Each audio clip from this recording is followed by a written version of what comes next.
하나님 나라를 우선하는 삶에 대한 이야기인데요. 먼저 삶을 살아내기 전에 하나님 나라가 무엇인지에 대해서 이제 교리적으로 설교를 했고요. 그 다음에 얼마 전까지는 구약에서 나타난 하나님 나라의 약속을 가지고서 그 약속이 어떻게 한 백성으로, 한 나라로, 또 그리고 그 나라가 하나님 앞에 죄를 지었더라도 포기하지 않으시는 그 하나님을 바라보면서 우리는 하나님이 우리의 약속을 어떻게 세우시고 이끌어 가시는지를 볼 수 있었습니다. 무엇보다 그 나라의 약속이 결국 성취되었죠. 예수님을 통하여서 그 족보를 통해서 보았고, 이제는 우리가 이 하나님 나라의 백성의 모습은 어떤가, 어떻게 살아가는 것이 하나님 나라의 백성의 삶인가에 대한 이야기를 나누기 위해 목수의 이야기를 하는데요. 먼저는 여러 가지 이야기들이 있겠죠. 신학의 여러 이야기들을 통해서 하나님 나라의 백성은 이런 삶입니다라고 제시할 수 있지만, 그것보다 예수님 자체가 하나님 나라 백성이셨기 때문에 그분이 말하고 그분이 바라보고 그분이 영혼을 대하는 모습들 자체가 하나님 나라의 모습이겠다, 하나님 나라의 백성의 모습이겠다라는 것을 좀 깨달을 수 있었으면 좋겠다는 생각이 있었습니다. 첫 번째 하나님 나라의 백성이 누구였는지 기억납니까? 아담이었어요. 에덴에 살고 있는 아담이었죠. 하나님의 형상을 닮은 존재로 창조되었고 대리 통치자로 두었습니다. 그래서 땅과 흙과 생기로 합쳐서 생명된 존재로 살아갔는데, 그가 자유의지를 가지고 선악과를 먹어서 어떻게 돼요? 그 영이 이제는 떠나게 됩니다.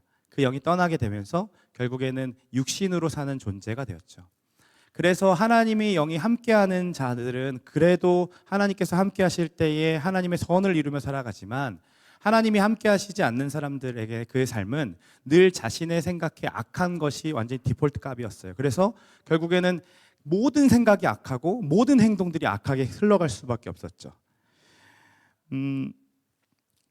그런데 그들에게 언약을 세우시고 그 언약을 성취하시기 위해 오셨던 예수님이 이제는 목수의 아들로 태어나셔서 목수의 일을 배우시다가 딱 청년, 우리 나이죠. 지금 30살 손 들어보세요. 30살. 네, 우리 고5년생이 정민이 하나네. 30살 나이가 되셨을 때 공생의 사역을 시작하십니다. 네. 그리고 많은 사람들을 만나시고 12제자를 동행하시죠. 생명 자체이신 그 말씀이신 예수님이 말하시는 방법은 그러면 에덴에서 아담이 말했던 방법과 같은 것일 것이고, 그가 바라보는 관점과 생각하는 모습과 그리고 그가 영혼을 대하는 모든 방식들은 하나님의 형상을 닮았기 때문에 하나님의 본질을 담아낼 수 있다라는 거죠. 그런데 이런 얘기를 하면 우리는 어떻게 생각하냐면, 예수님이니까, 예수님은 신이고 우리는 인간이기 때문에 우리는 가능하지 않습니다라는 이 마음이 전제에 좀 깔려 있잖아요.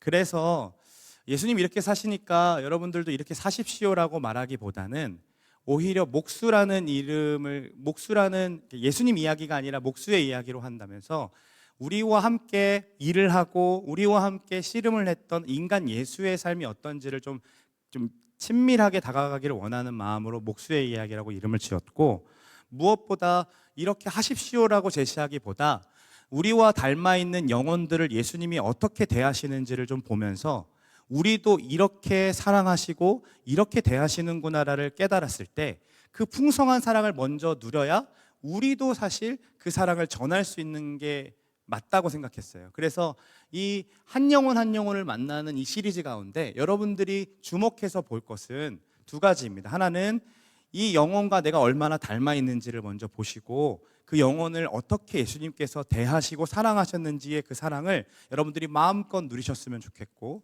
두 번째는요, 그 사랑을 누리고 난 뒤에 우리도 예수님처럼 그 영혼들과 닮아 있는 영혼들을 또 예수님처럼 대할 수 있었으면 좋겠습니다. 그 관점을 가지고서 이제 같이 이야기를 좀 나눠볼게요. 지난주에는 메시아를 기다리다가 지친 그 회의론자 나다네를 봤죠. 근데 이제 오늘은요, 유대인의 지도자였던 니고데모와의 만남을 살펴보려고 합니다. 니고데모 이야기 혹시 했던 거 기억나세요? 네, 2018년 블레싱 때요, 조동희 강도사가 했었고요.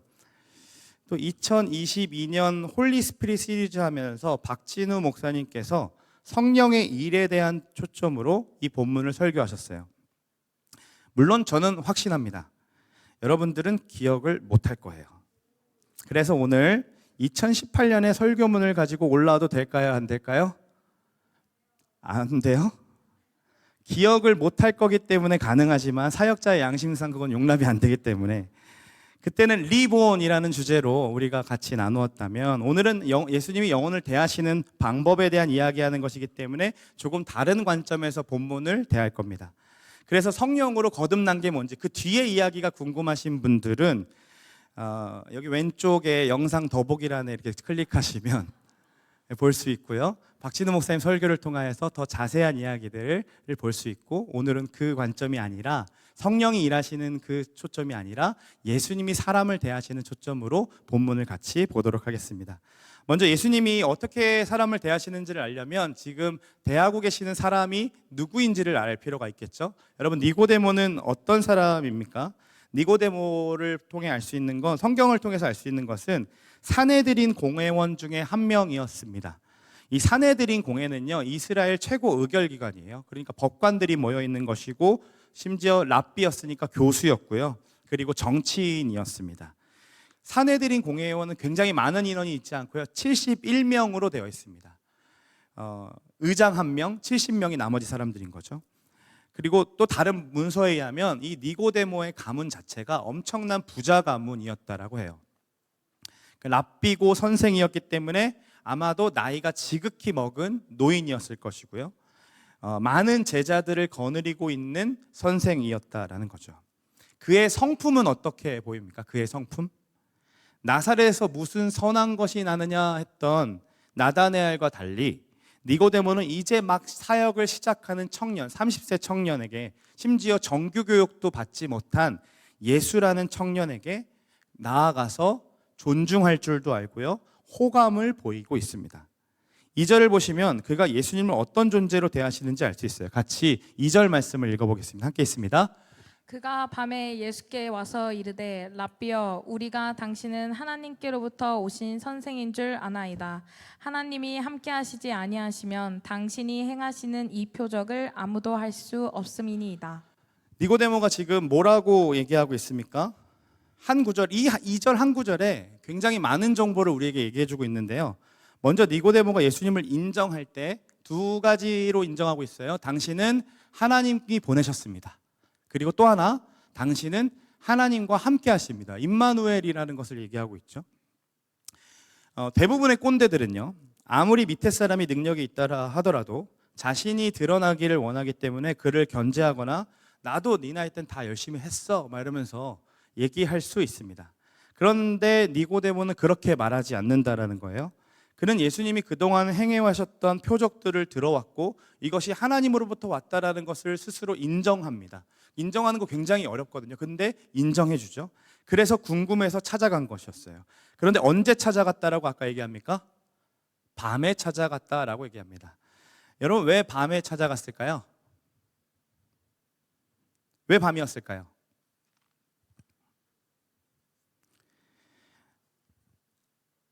첫 번째는요, 보는 눈이 많았기 때문입니다. 종교 지도자들은 예수님을 신흥 세력으로 보았고 견제했고 따라다니면서 계속 딴지를 걸었어요.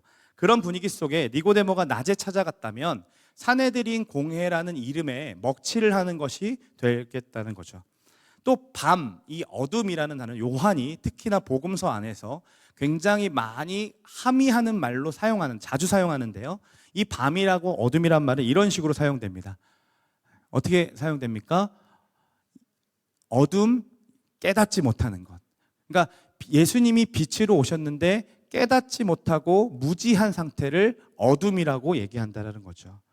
그러니까 이거를 종합해서 봤을 때 니고데모가 밤에 찾아간 것은 체면상 밤에 찾아갈 수밖에 없었던 것도 있지만 그가 영적으로 어두워서 빛이신 예수님을 알아보지 못하게 될 것임을 암시하고 있다는 거예요.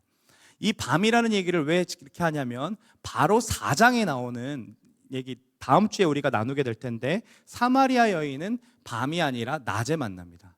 그럼 왜 낮일까요? 한번 고민해 보시고 다음 주에 우리 만나요. 설교 끝난 거 아니고요. 그래도 종합해서 보면요, 저는요 니고데모가 굉장히 존경할 만한 사람으로 느껴집니다. 열린 마음으로 예수님 대할 줄 알죠. 예수님과의 또 대화를 지켜보면요, 굉장히 감정적으로 반응할 만도 한데 감정을 잘 다스릴 줄도 알고요, 흥분하지도 않습니다. 오히려 너무 궁금해가지고 너무 알고 싶어서 사람들의 눈을 피해서 예수님을 찾아왔던 거예요. 또 생각해보면 그는 자신의 삶에서 무언가 부족한 것이 있다는 것을 인지하고 있어요. 자신의 위치나 자신이 지금까지 배워왔던 것과 가르치는 것을 이렇게 많이 하는 사람이라면 자신의 부족한 점이 뭔지를 잘 못 느낄 수 있어요. 왜냐하면 배우는 사람들이 많기 때문에. 그런데 니고데모는 스스로 공허함과 무언가 필요하다라는 사실을 지금 깨닫고 있다라는 거예요. 자신의 결핍을 인정할 줄 알았다라는 거죠.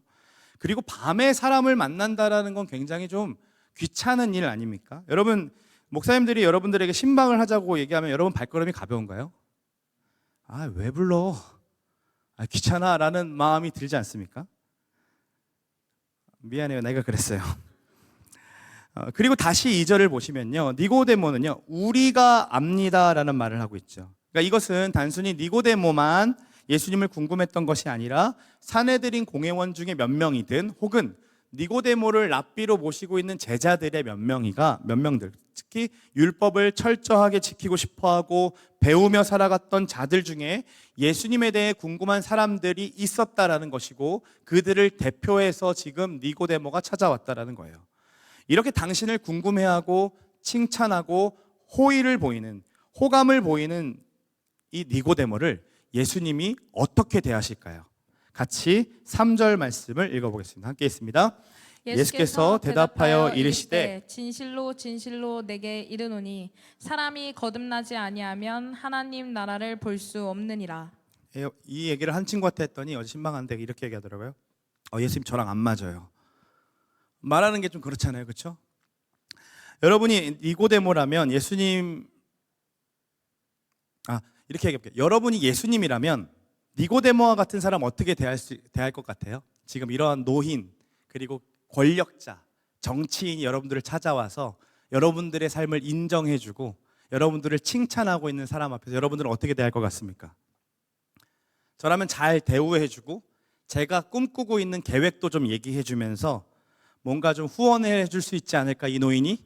라는 생각을 갖거나 함께 나랑 하자, 함께 우리 한번 일을 일으켜보자 라는 어떤 그런 내 편으로 만들고 싶은 생각들이 있지 않았을까 생각이 들어요. 그런데 예수님 뭐라고 하시는 거냐면 너 다시 태어나야 된다라고 말씀하시는 거예요. 너 다시 태어나야 하나님 나라 갈 수 있어 라고 한다는 거죠. 이 말은요, 심지어 뭐 인사를 주고받고도 없죠. 곧바로 니고데모의 인생의 핵심을 딱 찔러버리시는 거예요. 이 말씀은 굉장히 직설적이고요, 강압적인 말로 들리고 굉장히 아픈 말입니다. 왜 아프냐면요, 이 말씀은 니고데모 지금까지 살아왔던 거 다 틀렸다라고 얘기하는 거거든요. 너가 지금까지 살아왔던 거 다 잘못되었다라고 얘기하는 거기 때문에 엄청 아픈 거예요. 내가 율법을 지키려고 열심히 노력했던 것, 그렇게 사람들을 가르치려고 애쓰며 했던 수고들, 이 모든 것까지 다 지금 거부하시는 말씀으로 들린다라는 거죠. 우리의 삶에서 좀 예를 들어볼까요?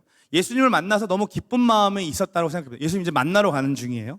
예수님 너무 좋아요, 정말 좋아요, 보고 싶었어요 라고 얘기하는 중에 너 다시 태어나야 돼 이렇게 얘기한다고 생각해보세요. 예수님이 이거 아무리 예수님이라도 좀 너무 하시는 거 아닙니까? 그런데 궁금한 거예요. 그럼 왜 예수님이 이렇게 반응하셨을까? 분명 앞에서 우리 바로 앞에 지난주에 봤던 나다나엘은 심지어 어떻게 해서 지역적인 어떤 편견이 있었잖아요. 무슨 나사렛에서 선한 것이나 라고 했던 사람에게는 가가지고 그래 간사한 것이 없구나 너가 이렇게 칭찬하시고 오히려 세워주셨는데 왜 지금 당신을 칭찬하시고 당신에게 호감을 보이는 사람에게는 이렇게 말씀하고 계실까요? 그 답을 찾으려면요, 먼저 전제 조건이 있어야 되는데요, 예수님이 어떤 분이신지에 대한 이해가 있어야 됩니다. 하나님 나라의 백성이시고 하나님의 형상을 닮은 자라는 것은 하나님의 본질인 성품을 가장 많이 나타내 줄 아는 사람이라는 거예요. 하나님의 본질이 뭡니까, 여러분? 하나님의 본질은 요한일서 말씀에 이렇게 써져 있습니다. 하나님은요, 사랑이시라고 얘기하고 있습니다. 하나님의 본질은 사랑입니다. 그러면 예수님은 하나님의 형상을 닮은 존재고 성령이 충만한 존재며 생명된 존재이시기 때문에 예수님의 모든 말은 다 사랑이 베이스로 깔려 있다라는 거죠. 그러니까 니고데모를 향해서 직설적이고 강압적이고 굉장히 아픈 말처럼 들리죠. 본론을 바로 찍고 들어가는 것은 굉장히 아픈 말처럼 들릴 수 있지만 이것이 사랑이 없는 상태로 그를 무시하거나 비하하거나 그를 질책하고자 했던 것은 아니었다라는 거예요. 더욱이 예수님은 우리가 읽진 않았지만 오늘 본문 바로 이전에 2장 마지막 부분을 보면 이렇게 예수님이 이런 분이라는 걸 소개하고 있어요. 같이 말씀을 한번 읽어보겠습니다. 함께 있습니다. 6월절에 예수께서 예루살렘에 계시니 많은 사람이 그의 행하시는 표적을 보고 그의 이름을 믿었으나 예수는 그의 몸을 그들에게 의탁하지 아니하셨으니 이는 친히 모든 사람을 아심이요 또 사람에 대하여 누구의 증언도 받으실 필요가 없었으니 이는 그가 친히 사람의 속에 있는 것을 아셨음이니라. 여러분, 예수님 어떤 분이십니까? 모든 사람을 아시는 분이에요. 그의 상태가 어떤지, 그가 지금 인생을 어떻게 살아왔는지 이 모든 것들을 아시는 분이라는 거죠. 예수님은 무화과 나무 아래 있던 나다나엘을 아셨듯이 니고데모의 삶과 인생 전체를 아시고 사랑하시는 분이었다는 거죠. 그렇다면 예수님이 이렇게 직설적으로 얘기할 수밖에 없었던 이유가 이제는 좀 알 수 있게 되는데요. 왜냐하면 그에게 가장 필요한 것이 무엇인지 알았기 때문이고 그것이 그에게 정말로 긴급하고 간절하고 중요한 문제였기 때문에 예수님은 직설적으로 본론을 얘기할 수밖에 없었다는 거죠.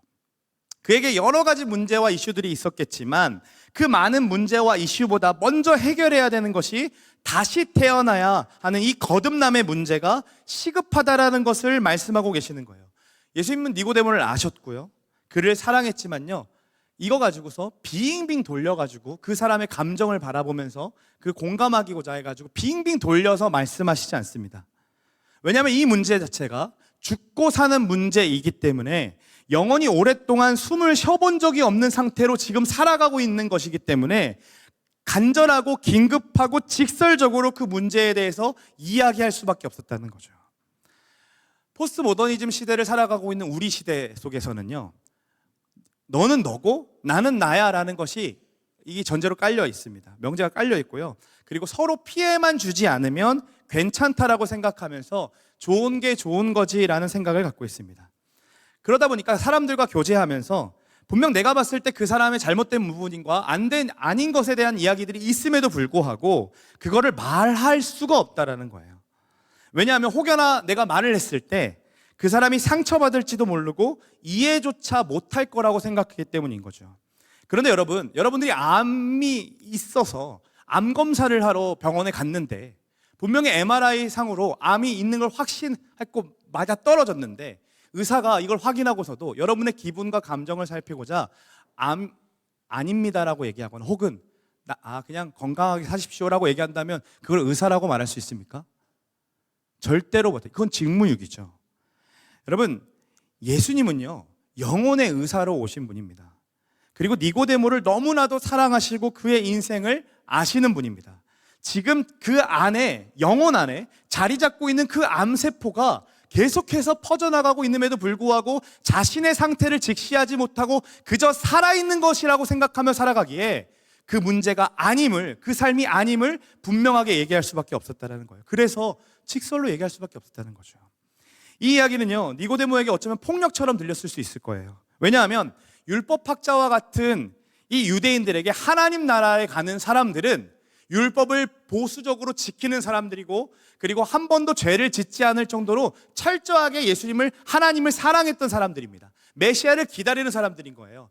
그런데 반대로 그들이 생각했을 때 하나님 나라에 가지 못하는 사람들은 창녀와 그리고 또 이 장애인들과 가난한 이웃, 이런 사람들은 절대로 갈 수 없다라고 여겼던 게 그들의 문화였습니다.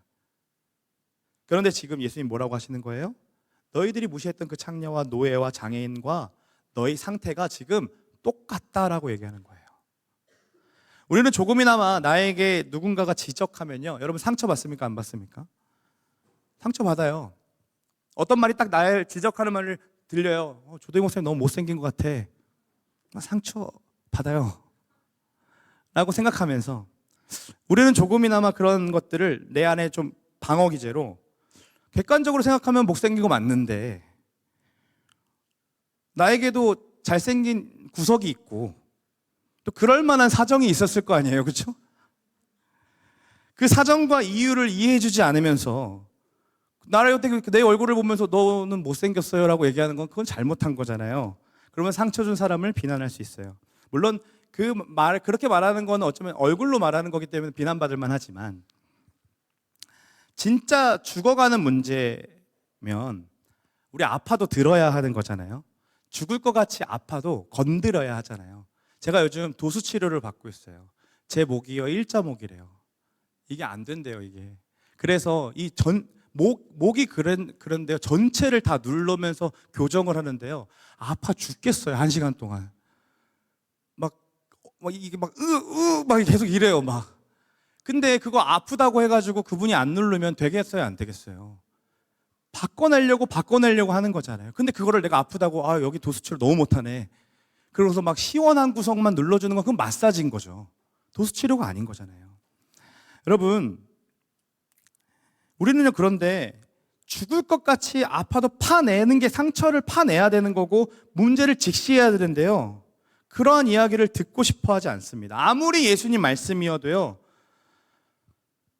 그래도 힘든 나를 위로해주는 말씀, 어렵고 막막한 내 인생에 빛이 되는 말씀, 이런 말씀을 원하지, 말씀을 가지고 너가 죄인이고 지금 상태로 있으면 안 된다라는 말씀에 직면하고 싶어 하지 않는다라는 거예요. 그리고 그런 말씀을 들어도 그래, 목사님 잘 얘기했다. 그래, 그 사람이 들어야 되는데, 마을원 걔가 꼭 들어야 되는데 왜 오늘 안 왔어? 이러면서 자기의 상태로 받아들이는 게 아니라 누군가가 들어야 되는 말씀으로 하면 자기는 다르다고 생각한다라는 거죠. 그러니까 나를 돌아보고 회개하기에는 너무 어려운 거예요, 계속해서. 왜요? 죄를 죄로 인식하지 못하는 삶이 우리 안에 너무나도 익숙하게 자리 잡았기 때문인 거죠. 이 대화를 보면서도 예수님 좀 너무하시는 거 아닌가? 니고데모가 그렇게 하는데 너무 이렇게까지 얘기하시는 거 아닌가라는 생각이 드는 이유도요, 우리 안에 복음보다 상대주의라는 것이 훨씬 더 많이 자리 잡고 있기 때문에 복음이 말하고 진리가 말하더라도 그건 그 생각이고 나는 달라라고 얘기하고 싶은 게 우리라는 거예요. 파격적이고 어쩌면 폭력적인 어떤 직설처럼 느껴지는 이것을 니고데모는 어떻게 반응했는지 한번 봅시다. 요한복음 3장 4절이에요. 같이 한번 읽어볼까요? 니고데모가 예수님께 물었습니다. 사람이 이미 나이가 많아 어른이 되었는데 어떻게 다시 태어날 수 있겠습니까? 어머니의 태안에 다시 들어가 2번씩이나 태어날 수 있겠습니까? 니고데모는요, 예수님의 지적을 겸허하게 수용하고 있습니다. 니고데모의 삶을 완전히 부정하는 말이 있음에도 불구하고요, 그는 오히려 뭐라고 해요? 다시 태어날 수 있는 거 맞습니까? 가능한 겁니까? 라고 묻고 있는 거죠. 이것이 예수님이 말씀하신 니고데모의 한계였어요. 예수님의 말씀을 영적으로 해석할 능력이 없었던 겁니다. 니고데모는 영적인 지도자였잖아요. 영적인 일들을 가르치는 사람이고 일들을 행하는 사람이었다라는 거예요. 수없이 성경을 연구하고 사람을 가르치는 일을 최선을 다했겠죠. 그런데 영적인 세계에 대한 경험이 전무했다라는 거예요. 종교 생활에 영적 체험이 없었다라는 거죠. 우리도 마찬가지라는 거예요. 근데 불쌍한 것은 예배를 빠지지 않고요, 찬양팀, 리더, 교사로 여러 가지 모습으로 예수님을 섬겨요. 거기에 훈련과 주중 예배까지 우리 그렇게 열심을 다해 예수님을 섬긴다라고 얘기하고 예수님을 사랑한다라고 표현합니다. 그런데 때마다 주시는 하나님의 말씀을 지금 내 안에서 영적으로 해석할 능력이 없는 거예요. 그러면 그 능력이 없다면 우리는 다시 태어나야 된다라는 겁니다. 영적인 일을 하는데요, 그저 종교 생활에 불과했던 것이고요, 육체의 일로 해석할 수밖에 없었다는 거예요. 그러니까 우리가 기도하면 나아지는 삶에 대한 이야기들은 다 육적인 일들입니다. 내가 오늘 기도했으니까 하나님 내 삶에 이렇게 좋게 만들어주시겠지, 내가 오늘 이렇게 플로잉했으니까 그 다음에 나한테 이러한 재정을 채워주시겠지, 다 이런 육체의 일로만 결부시킨다는 거예요. 왜요? 영적인 체험이 없었으니까요. 영적인 것에 궁금해하지 않았으니까요. 여러분, 예수님이 뭐라고 하시는지 한번 보세요. 같이 3장 5절 7절입니다. 함께 있습니다. 예수님께서 이렇게 대답하셨습니다. 내가 너에게 진리를 말한다. 누구든지 물과 성령으로 태어나지 않는다면 그 사람은 하나님 나라에 들어갈 수 없다. 사람이 육체적으로는 그의 부모로 태어나지만 영적으로는 성령으로부터 태어난다. 여러분, 이거 무슨 말씀입니까? 다시 태어남, 곧 거듭남은요, 영적인 일이고 성령으로부터 가능한 일이라는 거예요. 보통 우리는 거듭났다, 다시 태어났다라는 말을요, 육적인 삶에 익숙하기 때문에 이전에 방탕하던 삶에서 벗어나서 이제는 조금은 신앙인답게 살아내고 있다. 이전엔 예배를 그냥 개판으로 드렸다가 지금은 예배 빠지지 않고 드린다. 이 정도로 생각하거나요. 이전에는 아무것도 안 하다가 지금은 훈련받고 있다. 이렇게 해석한다라는 거예요. 그런데 예수님이 말씀하시는 거듭남이 그런 게 아닙니다. 물과 성령으로 거듭났다라고 말씀하시죠. 이 말씀은요, 구약의 예언을 드러내 주시고, 그가 잘 알고 있는 구약의 예언을 드러내 주시고 성취되는 것이 성령과 물로 가능하다라는 얘기를 하고 있는 거예요. 그러면서 에스겔 말씀을 기억나게 하시는 거죠. 같이 한번 읽어볼까요? 맑은 물을 너희에게 뿌려서 너희로 정결하게 하되 곧 너희 모든 더러운 것에서와 모든 우상 숭배에서 너희를 정결하게 할 것이며 또 새 영을 너희 속에 두고 새 마음을 너희에게 주되 너희 육신에서 굳은 마음을 제거하고 부드러운 마음을 줄 것이며 또 내 영을 너희 속에 두어 너희로 내 율례를 행하게 하리니 너희가 내 규례를 지켜 행할지라. 여러분, 지금 에스겔 36장의 이야기거든요. 37장에 어떤 얘기가 나오냐면 마른 뼈 환상이 나옵니다. 그러니까 마른 뼈 환상을 보여주시기 전에 하나님께서 지금 에스겔에게 약속하시고 있는 거예요. 그 약속이 뭡니까? 더러운 것과 우상 숭배에서, 즉 이 땅에 속해서 이 땅만 바라보는 인생을 지금 어떻게 하신다는 거예요? 정결하게 하시겠다라는 거예요. 깨끗하게.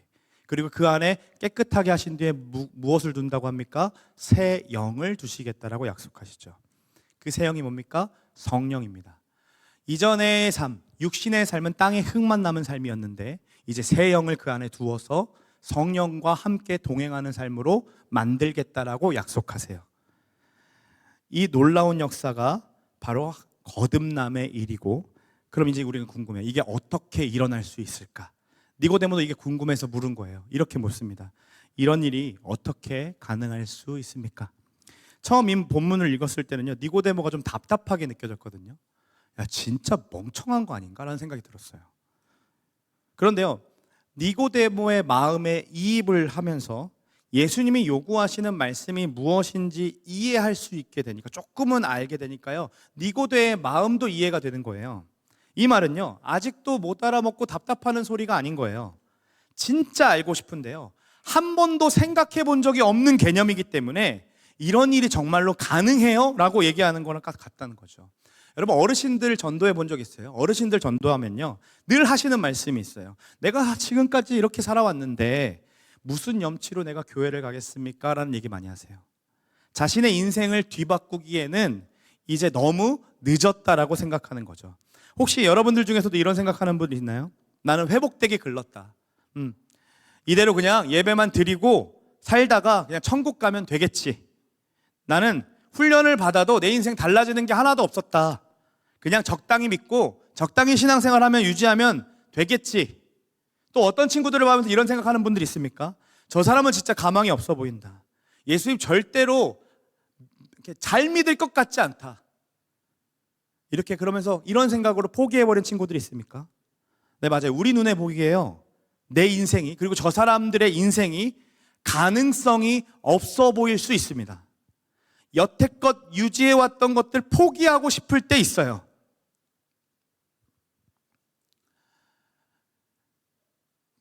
그래서요, 예수님의 말씀을 머리로도 이해 못하겠고 이해하고 싶지도 않아요.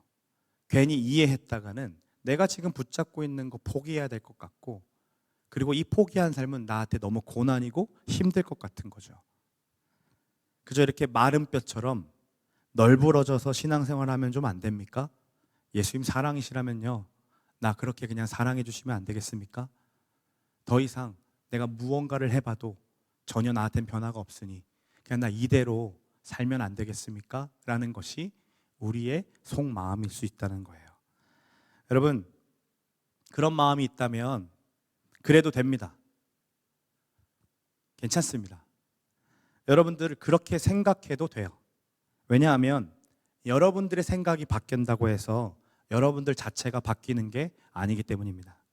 생각을 전환하고 다시 개가천선하듯이 예수님을 믿는 행위를 한다고 하더라도 누군가가 바라봤을 때 저 사람 진짜 바뀌었다, 진짜 예수님 믿는 사람 같아 라는 하면서 묵상을 하고 기도를 하고 그러한 삶을 여러분들이 보여준다 할지라도 그것을 통해서 여러분들이 거듭나지 않습니다. 거듭남이라는 건 우리의 능력과 힘으로 가능한 게 아니라고 예수님이 지금 말씀하고 계시기 때문이에요. 그럼 우리는 어떻게 해야 됩니까?가 나오죠. 그럼 뭐야? 그럼 나보러 어떡하라고? 아무것도 못하는 거, 내 능력으로 아무것도 안 되는 거 난 어떡하라고? 라고 했을 때 예수님 우리를 포기하지 아니하시고, 아니 한 번도 여러분들을 포기하지 않으셨고, 포기하지 않으시면 에스겔 37장을 보면요, 에스겔에게 이렇게 말씀하시는데요, 마른 뼈들을 바라보면서 야, 너 살아날 수 있겠느냐라고 물으세요. 그때 예수님 에스겔이 뭐라고 하시는 줄 아세요?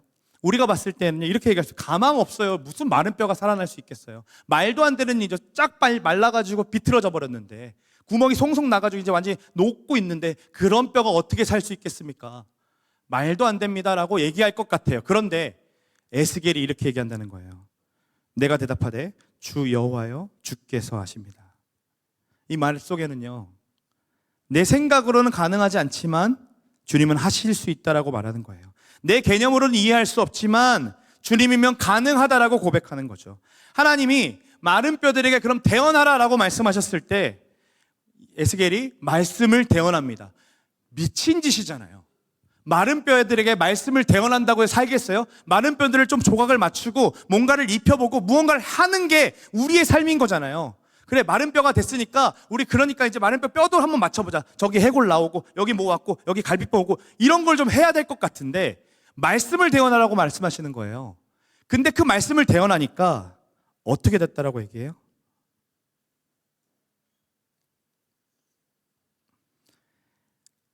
7절과 8절 한번 볼까요?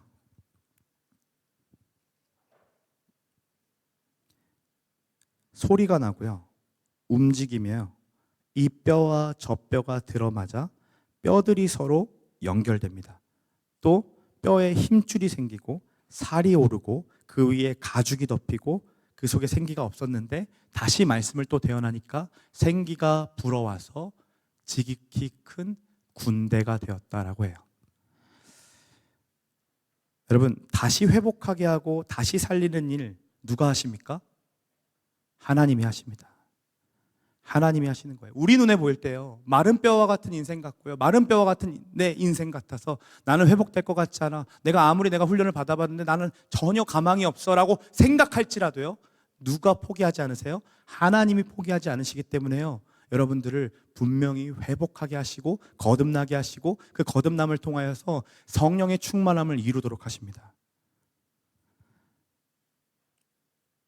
저는 이 말씀이 너무 위로가 된 게 무엇이었냐면요, 우리는 무언가 수련회를 하면 한 방에 회복되고 좋은 설교자가 와서 설교를 하면 한 방에 다시 살아날 거를 기대하지만, 물론 그런 경우들도 있죠.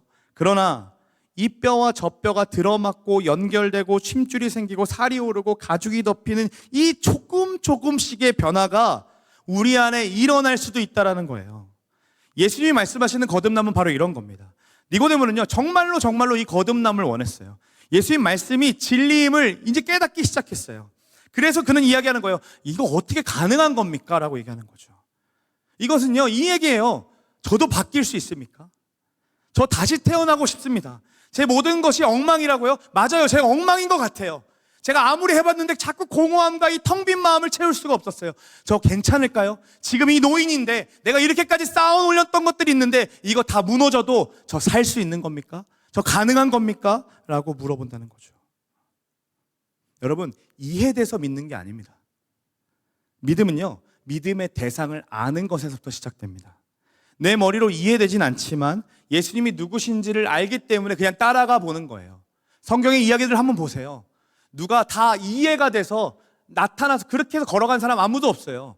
다윗이 처음 나갔을 때에 골리앗을 이길 거라고 생각했기 때문에 나가지 않았다고요. 하나님을 알기 때문에 나갔다라는 거죠. 내 머리로 이해되지 않지만 예수님이 누구신지 알기 때문에 한 걸음 한 걸음 걸어본다는 거예요. 여러분, 예수님의 직설은 결국 니고데모 영혼을 향한 말씀이었습니다. 그리고 사랑이 담긴 이 직설은요, 어둠 속을 헤매이던 그 영혼에게 참빛을 비추어 주시고 그 빛이 드러나니까 자신 안에 모든 걸 쌓아왔다고 생각했는데 아무것도 없음이 깨달아지는 거예요. 내가 열심히 해왔다 그랬는데 그 참빛이 비춰지는 순간 이거 아무것도 아니었구나.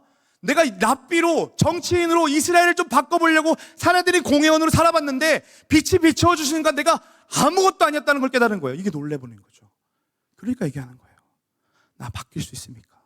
나 지금도 괜찮은 겁니까? 진짜 알고 싶은데 한 번도 생각해 본 개념이 아니었기 때문에 정말 가능한 일입니까? 라고 말하는 거예요.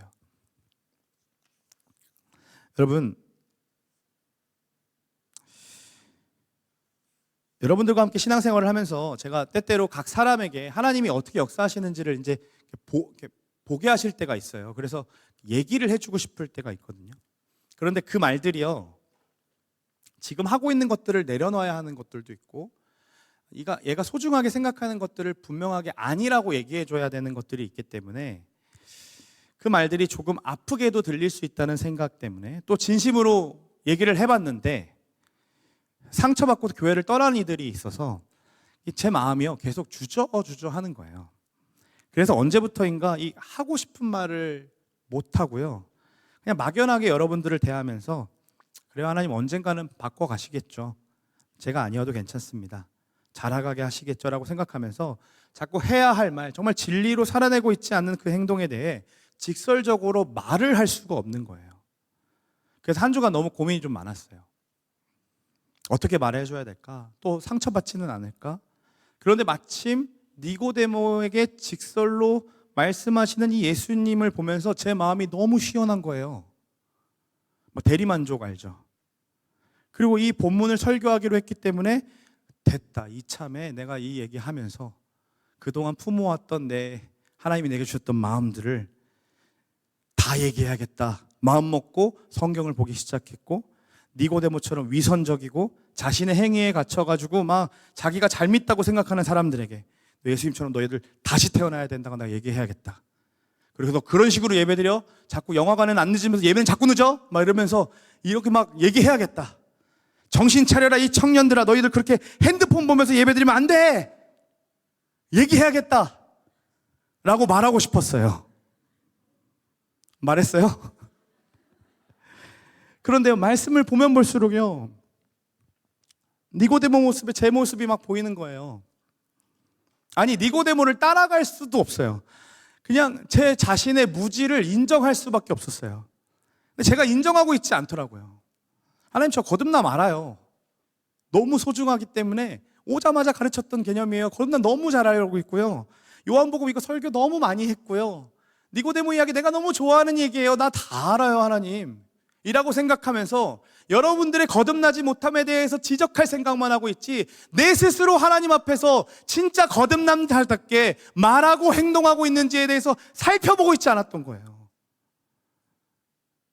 예수님이 이 말씀을 주목하게 하셨어요. 3장 10절, 여러분들이 예수님이라고 저한테 얘기해 줄래요? 같이 한번 읽어볼까요? 예수께서 그에게 대답하셔 이르시되 너는 이스라엘의 선생으로서 이러한 것들을 알지 못하느냐? 몰라요. 예수님 이렇게 말씀하시는 거예요. 이스라엘의 선생인데, 야 너가 목사인데 너 왜 이런 거 모르냐? 이게 무슨 말씀이에요? 너가 목사라서 그 목사라는 직분이 내게로 오는 것을 지금 방해하고 있다. 그동안 해왔던 설교가, 그동안 너가 해왔던 사역이, 너가 읽어왔던 말씀의 연구들이 내게 오는 것을 방해하고 있다.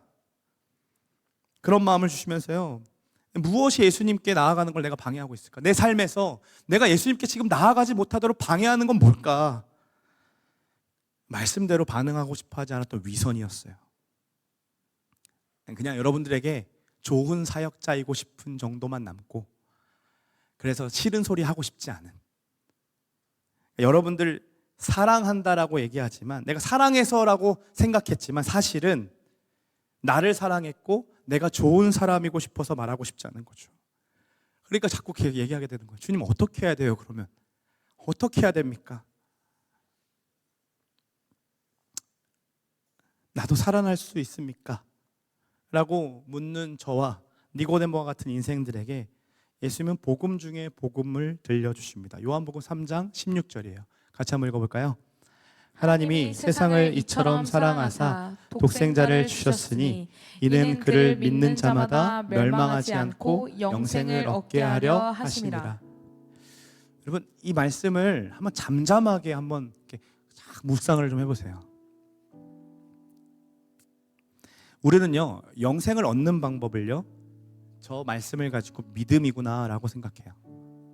그래서 우리는요, 니고데모처럼 육의 일로서, 그냥 믿음의 행위로서 나 이런 믿음 있는 사람이고 하는 것을 누군가가 알아주기를 바라고, 그래서 내가 믿음의 사람이고 안정감을 거기서 찾고 싶어 해요. 누군가가 날 믿음의 사람으로 인정해주는 그 말로써 거기서 내가 안정감을 누리고 싶어 한다니까요. 누군가가 내 설교를 듣고 누군가가 나를 목사로 인정해주는 그 말들로 거기서 내가 안정감을 찾고 싶어 한다니까요. 하나님 말씀으로 들여다볼 생각을 안다는 거예요. 그런데요, 이 구절, 이 복음 중에 복음이라고 말하는 이유는요, 우리의 행위, 그 믿음이라는 것보다 앞에 나와 있는 말이 있다는 거예요. 그게 뭡니까, 여러분? 하나님이 세상을 이처럼 사랑하셨다. 그래서 독생자를 주셨다. 그분의 사랑이 먼저 선포되었어요. 여러분, 다시 태어나는 일이요, 우리 눈으로 보면 가능하지 않을 것처럼 보여요. 우리 삶이 마른 뼈 같아서, 저 친구의 삶이 마른 뼈와 같아서 살아날 수 없을 것처럼 보여요. 그래서 우리는 다시 태어나고 싶은데, 하나님, 이게 가능한 일일까요? 저 친구도 거듭날 수 있을까요? 계속 묻다가도요, 지치고 힘들어서 안 되나 봐요. 하나님, 난 안 돼요, 난 틀려 먹었어요 하는 게 우리의 인생이었다고요. 그때 예수님 말씀하시는 거예요. 하나님이 너를 사랑하셨다. 그래서 나를 주셨다. 하나님이 너를 사랑하셨다. 그래서 내가 너에게 왔다. 하나님이 너를 이렇게 사랑하셨다. 그래서 내가 너를 위해 죽을 것이다. 이게 니고데모와 우리에게 하시는 예수님의 말씀이에요. 여러분, 사랑이 먼저였어요. 그 사랑이 모든 것을 뒤엎었고, 그 사랑이 우리의 무지와 우리의 교만과 우리의 위선을 모두 다 뒤엎었어요. 그리고 그 사랑이 다시 태어날 수 있도록 하셨어요. 그 예수 그리스도의 사랑이 굳은 우리의 마음을 부드러운 마음으로 바꾸셨고요, 다시 하나님 나라를 소망하는 사람으로 만드셨다라는 거예요. 사랑하는 여러분, 그 사랑 안에 거하십시오. 그 사랑이 우리를 살릴 수 있습니다. 그 사랑만이 우리를 살리고, 그 사랑만이 우리를 다시 바라보게 하고, 그 직설로 우리에게 얘기하시는 사랑한다라는 고백에 여러분은 응답하시기를 소망합니다. 우리 이 마음 가지고 우리 찬양 하나님 앞에 올려드립시다.